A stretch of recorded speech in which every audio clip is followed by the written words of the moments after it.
Hello student, welcome back to my YouTube channel Biochem Academy.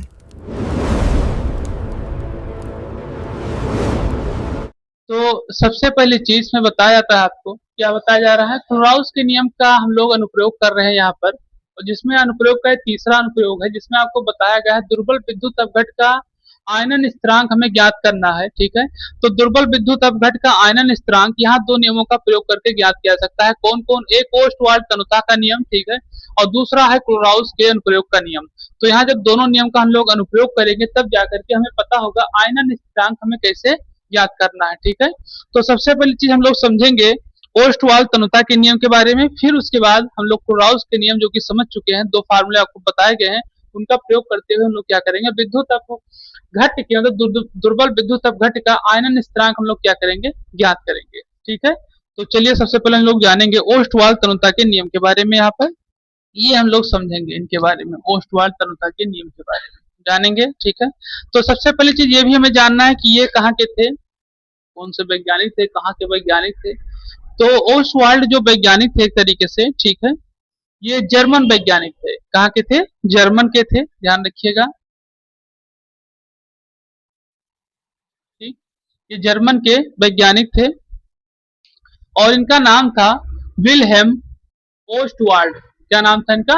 Wilhelm Ostwald इनका नाम था। ठीक है, और इन्होंने दुर्बल विद्युत अपघट के तत्वों पर कुछ सर्वेक्षण किए थे, जैसे भी आपको बताया गया था। दुर्बल विद्युत अपघट से आपके CH3COH के रूप में या फिर NH4OH के रूप में, इन सभी तत्वों पर क्या किया था, कुछ एक्सपेरिमेंट किए थे। इन्हीं सब की चीजों के बारे में क्या गया था, बताया गया था। तो अब हम लोग समझेंगे ओस्टवाल्ड तनुता के नियम के बारे में। हमने आपको बताया कि इनका नाम क्या था, विल्हेम ओस्टवाल्ड। कहाँ के थे? जर्मन के थे। ठीक है, इन्होंने इसके बारे में बताया था। अब हम लोग इनके नियम को समझेंगे। चलिए लिखिए इसमें कि स्थिर ताप पर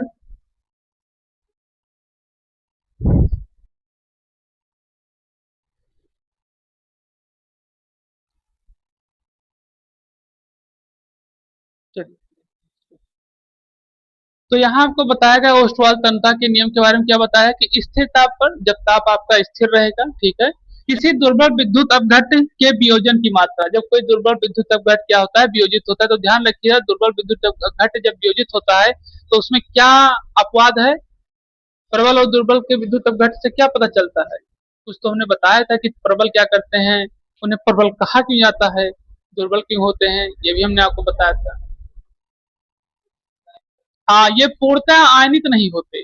ठीक है, पूर्णतः क्या होते हैं, आयनित नहीं होते। तो आता है कि वियोजन की मात्रा अल्फा की तनुता यानी विलयन की तनुता बी के क्या होते हैं, वर्ग मूल के समानुपाती, और सांद्रता क्या यानी सी के क्या होते हैं, व्युत्क्रमानुपाती होते हैं। ठीक है, तो आप इसको नोट कर लीजिए। हम लोग इसके गणितीय रूप को समझेंगे कि किस तरीके से व्युत्क्रमानुपाती होते हैं, किस तरीके से समानुपाती होते हैं। ठीक, इसको आप नोट कर लीजिए। फिर इसके बाद हम लोग क्लोराउस का नियम प्रयोग करेंगे और उसके बाद आपका ये फार्मूला निकल कर तब आएगा आगे, जिसपे हम लोग क्वेश्चन लगाएंगे। तो इसको आप पहले नोट कर लीजिए।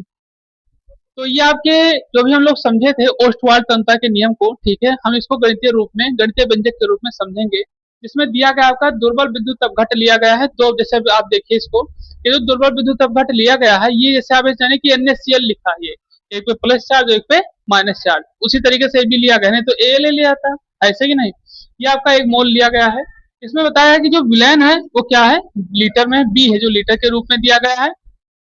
वियोजन की मात्रा आपको अल्फा दिया गया है, और वियोजन स्थिरांक, ठीक है, स्थिरांक जो होता है, ठीक है, जो वियोजन स्थिरांक दिया गया है वो आपको क्या दिया गया है, के रूप में दिया गया है। ठीक है, ये स्थिरांक हमने, तो जैसे वहां पे स्थिरांक का प्रयोग किया गया था उसी तरीके से स्थिरांक का प्रयोग यहाँ किया गया है, लेकिन इस स्थिरांक की जो वैल्यू है वो एक है, ध्यान रखिएगा। ठीक है, स्थिरांक की वैल्यू क्या है, एक है।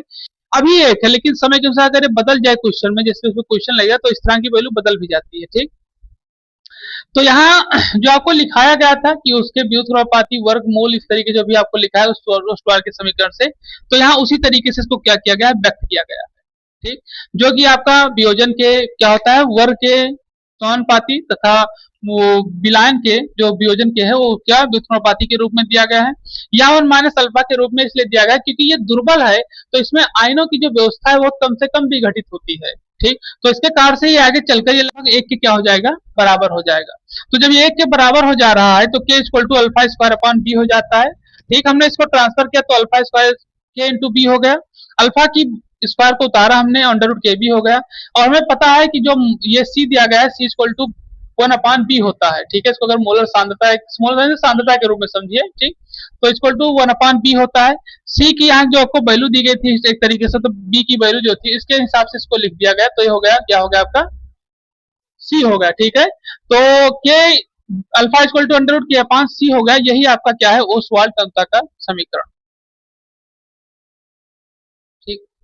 अभी आप इसको और मतलब विस्तृत में समझेंगे तो काफी बड़ा इनका एक क्वेश्चन आता है, ठीक है। लेकिन अभी जो आपको आवश्यकता के अनुसार है वो इसको आप समझिए बस, ठीक। अब इसी के अनुसार हम लोग अब क्लोराउस के नियम का प्रयोग करते हुए इसको क्या करेंगे, निकालेंगे, ठीक है। तो आप इसको नोट कर लीजिए, फिर हम लोग आगे बढ़ेंगे।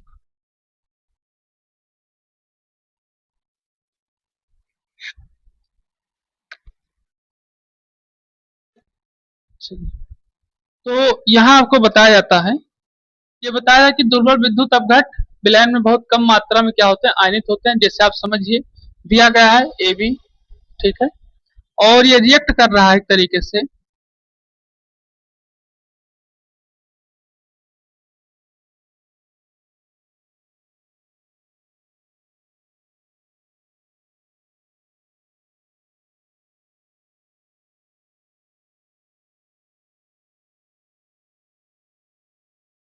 तो यहाँ पे आपको बताया गया दुर्बल विद्युत अपघट की विलयन में बहुत कम मात्रा आयनित होती है। तो यहाँ पे एक रिएक्शन आपको दिया गया, और विद्युत अपघट में ए बी एक तरीके से, ए बी जो विद्युत अपघट के लिए लिया गया है, प्रारंभ में इसकी सांद्रता सी है। यहाँ पे इसका प्रयोग किया गया है, यानी कि ओस्टवाल्ड तंत्र का नियम का प्रयोग करते हुए ये आपका यहाँ पे निकाल गया है साम अवस्था स्थिरांक के लिए। तो ये आपका केसी आ गया, जो कि हमने वहां स्थिरांक के बारे में आपको बताया था ओस्टवाल्ड में, और ये आपका उसी के रूप में क्या किया गया है, लिखा गया है। अब इसका हम लोग फार्मूले को ड्राइव करना शुरू करेंगे, ठीक है। चलिए देखते हैं आगे। सी की सारी वैल्यू को उठाकर हम लोग इस पे रखेंगे, यानी कि के अल्फा के रूप में इसको जब क्या करेंगे, रखेंगे, तो ये हो जाएगा सी, अल्फा की वैल्यू दी गई है आपको, उसी के अनुसार रखेंगे, lambda M C upon lambda M infinite का होल स्क्वायर अपान 1 माइनस, ठीक है, अल्फा की वैल्यू फिर रखेंगे यहाँ पर lambda M C upon lambda M infinite, ठीक। ये आपका निकल कर आएगा यहाँ से, ठीक। के अल्फा इक्वल टू ये आपका निकल कर आएगा। इसमें आपको पहले केसी दिया गया, केसी की वैल्यू पे हम लोगों ने रखा, ए की वैल्यू पे सी अल्फा, बी की वैल्यू पर भी सी अल्फा, ए बी जो हमें दिया गया था सी 1 माइनस अल्फा के रूप में, इसको यहाँ पे हल किया गया। इसको हल किस तरीके से किया वो भी आप देख सकते हैं। ये आपका आ जाएगा सी स्क्वायर अल्फा के रूप में, नीचे लिखा है सी 1 माइनस अल्फा के रूप में, सी से सी कैंसिल हो जाएगा, ये आपका आ जाएगा। फिर सांद्रता हमें सी पर वियोजन की कोड का यहाँ प्रयोग किया गया है, वियोजन की कोड यानी कि जो वियोजन की मात्रा का भी हमने पढ़ा था उसके बारे में बताया गया है। अल्फा इक्वल टू क्या होगा, लेमडा सी अपॉन लेमडा इनफाइनाइट। तो उसका प्रयोग करते हुए हम लोग यहाँ पे क्या करेंगे, सी अल्फा की वैल्यू को रखेंगे, और अल्फा की वैल्यू को रखने के बाद हमारा ये डेरिवेशन यहाँ से प्राप्त होता है, जो कि हमें बताता है कि ओस्टवाल्ड तंत्र तथा क्लोराउस के नियम के प्रयोग से हम लोग आयनन स्थिरांक क्या कर सकते हैं, इस प्रक्रिया से ज्ञात कर सकते हैं, ठीक। तो इसको आप नोट कर लीजिए, फिर हम लोग आगे बढ़े।